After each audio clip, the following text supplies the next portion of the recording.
তো এই মুহূর্তে কিন্তু অন্নপূর্ণা ভান্ডার নিয়ে কিন্তু নতুন নোটিশ কিন্তু পাবলিশ করা হয়েছে এবং সেখানে কিন্তু সমস্ত কিছু বলা হয়েছে যে কারা কারা টাকা পাবে এবং কারা কারা টাকা পাবে না, সেটা কিন্তু ডিটেলসে কিন্তু ভালোভাবে কিন্তু বলা আছে। এবং যদি আপনার 3টার বেশি বাড়ি থাকে তাহলে আপনি টাকা পাবেন কি পাবেন না, এবং যদি আপনার স্বামী, বাবা বা শ্বশুর যদি চাকরি করে তাহলে আপনি টাকা পাবেন কি পাবেন না, সিভিক ভলেন্টিয়ার, আইসিডিএস, এই সমস্ত যে সরকারি কর্মচারীরা আছে এরা টাকা পাবেন কি পাবেন না, সমস্ত কিছু কিন্তু বলা হয়েছে। এবং কাদের টাকা আবার কিন্তু ফেরত নেওয়া হবে সেটাও কিন্তু বলা হয়েছে। তো এই নোটিশে কিন্তু যা যা লেখা আছে সমস্ত কিছু কিন্তু আলোচনা করব, তাই ভিডিওটা আপনারা বেশি বেশি করে শেয়ার করে দিন। আর এই ধরনের গুরুত্বপূর্ণ আপডেট এবং অথেন্টিক ইনফরমেশন পাওয়ার জন্য অবশ্যই আপনারা WB update by Raj official YouTube চ্যানেলটি সাবস্ক্রাইব করে রাখবেন। তো চলুন আজকের এই ভিডিওটা শুরু করছি। তো দেখুন, এই নোটিশটা কিন্তু পাবলিশ করা হয়েছে 8/7/2026 তারিখে, ঠিক আছে, অর্থাৎ গত পরশু দিন।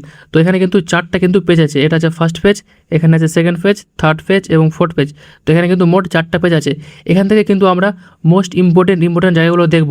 তো এগুলো কিন্তু পুরো ইংলিশে লেখা আছে, এটাকে কিন্তু আমি ভালোভাবে নিচে বাংলায় কিন্তু সাজিয়েছি এবং মেন পয়েন্টগুলো, তো সেটা কিন্তু আমি আপনাদেরকে বলছি। তো দেখুন, এখানে লেখা আছে যে অন্নপূর্ণা যোজনায় মিটিংয়ে কী কী গুরুত্বপূর্ণ সিদ্ধান্ত নেওয়া হয়েছে সেগুলো কিন্তু নিচে এক এক করে কিন্তু আলোচনা করা হয়েছে, অর্থাৎ মিটিংয়ে যা যা হয়েছে সমস্ত কিছু কিন্তু এই নোটিশে কিন্তু লেখা আছে।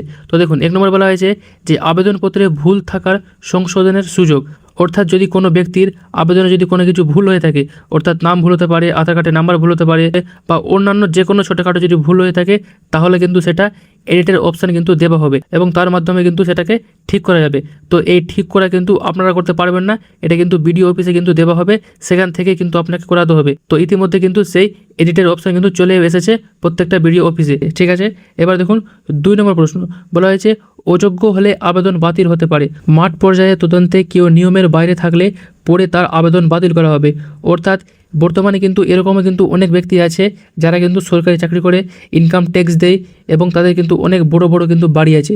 তো সেই সমস্ত ব্যক্তিরাও কিন্তু টাকা পেয়েছে, তাই তাদেরকে কিন্তু বাদ দেওয়ার জন্য কিন্তু পরবর্তীতে কিন্তু আবার একটা নতুন করে কিন্তু লিস্ট বার করা হবে এবং কারা কারা টাকা পেয়েছে এবং কারা কারা টাকা পায়নি সেই কিন্তু লিস্ট বার করা হবে এবং সেখানে কিন্তু প্রত্যেক ব্যক্তির কিন্তু নাম লেখা থাকবে।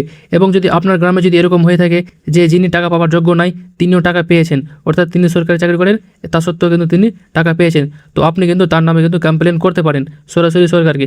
তারপরে কিন্তু সেই ব্যক্তি যতটা কিন্তু টাকা পেয়েছে অন্নপূর্ণা ভান্ডারের সমস্ত টাকা কিন্তু সরকারকে কিন্তু ফেরত দিতে হবে এবং তাদের পক্ষে কিন্তু একটা কোড়া কিন্তু অ্যাকশান নেওয়া হবে। তারপরে দেখুন 3 নম্বর বলা হয়েছে সরকারি কর্মীদের কি হবে, অর্থাৎ যারা AWW বা AWH বা আশা বা সিভিক ভলেন্টিয়ার বা পেয়ার টিচার ইত্যাদি এনাদের মতো যারা কিন্তু সরকার থেকে মাসিক ভাতা পায় তাদের কিন্তু অ্যাপ্লিকেশানকে কিন্তু এখন কিন্তু বর্তমানে পেন্ডিং রাখা হবে, তাদের কিন্তু অ্যাপ্লিকেশানকে বর্তমানে কিন্তু অ্যাপ্রুভ করা হবে না। তো এটা কিন্তু নোটিশে বলা হয়েছে, ঠিক আছে।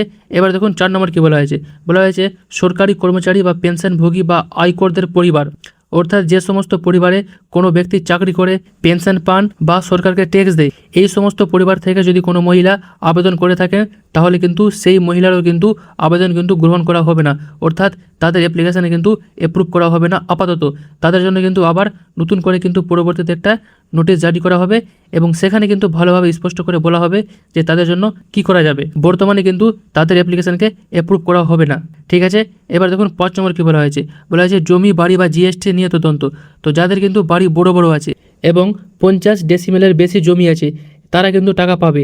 এখানে কিন্তু নোটিশে কিন্তু স্পষ্ট বলা হয়েছে, একটা কিন্তু নোটিশ পাবলিশ করা হয়েছিল 19/5/2026 তারিখে এবং সেখানে কিন্তু টার্মস অ্যান্ড কন্ডিশন দেওয়া ছিল যে কারা কারা টাকা পাবে এবং কারা কারা টাকা পাবে না। তো সেই নোটিশ অনুযায়ী কিন্তু বর্তমানে কিন্তু কাজ করা হচ্ছে। তো সেই নোটিশে কিন্তু ভালোভাবে বলা হয়েছে যে কারা কারা টাকা পাবে এবং কারা কারা টাকা পাবে না। আমি কিন্তু স্ক্রিনে সেই নোটিশটা লাগিয়ে দিচ্ছি, আপনারা ভালোভাবে দেখে নেন। তো এখানে কিন্তু স্পষ্ট করে কিন্তু বলা আছে এই নোটিশ অনুযায়ী কিন্তু বর্তমানে কিন্তু কাজ হচ্ছে এবং এই নোটিশে যা যা ক্রাইটেরিয়া দেওয়া আছে এই নোটিশ অনুযায়ী কিন্তু টাকা দেওয়া হচ্ছে। বর্তমানে কিন্তু এরকম কিন্তু বলা হয়েছে এই নোটিশে, বর্তমানে যে নোটিশ কিন্তু পাবলিশ করা হয়েছে এখানে কিন্তু এরকমই কিন্তু বলা আছে যাদের কিন্তু 3টার বেশি বাড়ি আছে তারাও কিন্তু টাকা পাবেন এবং যাদের কিন্তু 50 ডেসিমেলের বেশি জমি আছে তারাও কিন্তু টাকা পাবে, কিন্তু এখানে যারা GST দেন তারা কিন্তু টাকা পাবেন না। এবার দেখুন বলা হয়েছে পেমেন্ট না পাওয়ার কারণ, অর্থাৎ আপনার কোন কারণে টাকা ঢোকেনি সেটা কিন্তু স্ট্যাটাস কিন্তু এবার থেকে কিন্তু ভালোভাবে কিন্তু বলা হবে স্পষ্ট করে। তো আপনি কোন কারণে টাকা পেলেন না সেটাও কিন্তু আপনাকে জানানো হবে, ঠিক আছে। এবার দেখুন বলা হয়েছে সময়সীমা, এখানে কিন্তু একটা সময় দেওয়া হয়েছে 30 জুন 2026 পর্যন্ত জমা পড়ার যোগ্য আবেদনগুলোকে তদন্ত এবং অনুমোদন 10 জুলাই 2026-এর মধ্যে শেষ করার নির্দেশ দেওয়া হয়েছে। অর্থাৎ 30 জুন পর্যন্ত যে সমস্ত অ্যাপ্লিকেশান কিন্তু জমা পড়েছে সেই সমস্ত অ্যাপ্লিকেশানে কিন্তু তদন্ত করে, পর্যবেক্ষণ করে এবং ভালোভাবে চেক করে 10 জুলাইয়ের মধ্যে কিন্তু শেষ করতে হবে এই কাজকে, এবং টাকা ছাড়া হবে 10 জুলাইয়ের পরে। অর্থাৎ 10 জুলাই অবধি এই কাজ চলবে এবং এই কাজ শেষ হয়ে যাওয়ার পর কিন্তু 10 জুলাইয়ের পর কিন্তু টাকা ছাড়া হবে। এবং 10 জুলাইয়ের পর কোন তারিখে টাকা ছাড়া হবে এটা কিন্তু এখন কনফার্মভাবে কিন্তু বলা হয়নি, কিন্তু খুব শীঘ্রই কিন্তু 10 তারিখের পর কিন্তু বলা হবে যে কবে আবার কিন্তু টাকা ছাড়া হবে। তো এগুলোই কিন্তু মেন পয়েন্ট এই নোটিশের 4টা পেজে কিন্তু লেখা আছে। তো আশা করি আপনারা সমস্ত কিছু ভালো করে বুঝতে পেরেছেন। তাও যদি আপনাদের কোনো ডাউট বা কোনো প্রশ্ন থাকে তো কমেন্ট করতে পারেন, আমি উত্তর দেওয়ার চেষ্টা করব। আর এই ধরনের গুরুত্বপূর্ণ আপডেট এবং অথেন্টিক ইনফরমেশন পাওয়ার জন্য অবশ্যই আপনারা WP আপডেট বারাজ অফিসিয়াল ইউটিউব চ্যানেলটি সাবস্ক্রাইব করে রাখবেন। তো চলুন আজকের জন্য এতটাই থাকলো, দেখা হচ্ছে এরকম নেক্সট অন্য কোনো গুরুত্বপূর্ণ এবং ইনফরমেশন ভিডিওতে। ধন্যবাদ।